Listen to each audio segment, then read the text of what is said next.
HBO Max is dead as future of the service hangs in the balance. Over the past 13 years, we've seen a few different iterations of HBO attempting to maintain relevance in the streaming sector. 2010 brought us the no-defunct HBO Go, which eventually made way for HBO Now, a more robust streaming service that allowed users without cable or satellite hookups to access their favorite content on their smart devices. But according to Newser, HBO Max will be rebranding once again, simply calling the service Max. If you've been up on your current events for all things streaming related, you may recognize that this change was a long time coming. Since the merger with Discovery's, HBO Max has certainly been going through some growing pains in the form of restructuring, rebranding, and even show cancellation. But growing pains aren't necessarily a bad thing, considering that HBO customers will see a deluge of new programming and other great features on the streaming service in the coming months.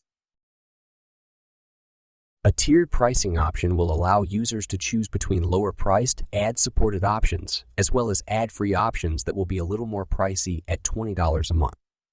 The higher-priced options will also boast higher video quality, among other user interface improvements that could potentially propel HBO Max or Max ahead of its competitors.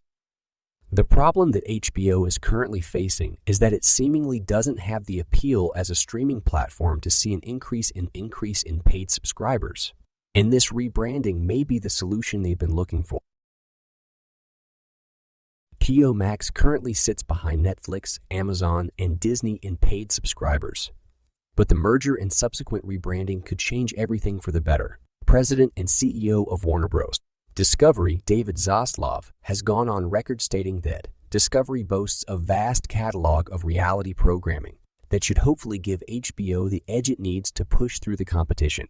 Change is often met with resistance, but this change may be exactly what HBO needs to climb the rankings and become the streaming platform that people want to subscribe to.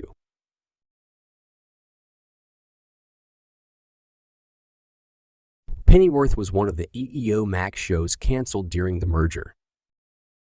If there's anything that HBO Max needs, it's some positive press. The merger has caused a number of series to be canceled, including Gossip Girl, South Side, and Pennyworth. There have also been rumors circulating over the fate of the Game of Thrones franchise, as some spin-offs have been put on hold, maybe indefinitely, as the granular details of the merger are ironed out.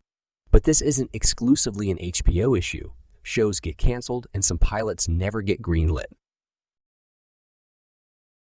While HBO Max is on the way out and Max makes an attempt to become a household name, we can only hope that we'll be exposed to more quality programming once intentions and execution align on this project. Until some of the dust settles, it's hard to tell if some cancellations are the result of the merger, the creative process running its course, or a combination of both of these things. There's one thing we know for certain, however, and it's that a rebranding is never done to make a product worse. And we hope that HBO Max, or whatever we may end up calling the service, will continue to put out the shows that we love to watch for years to come.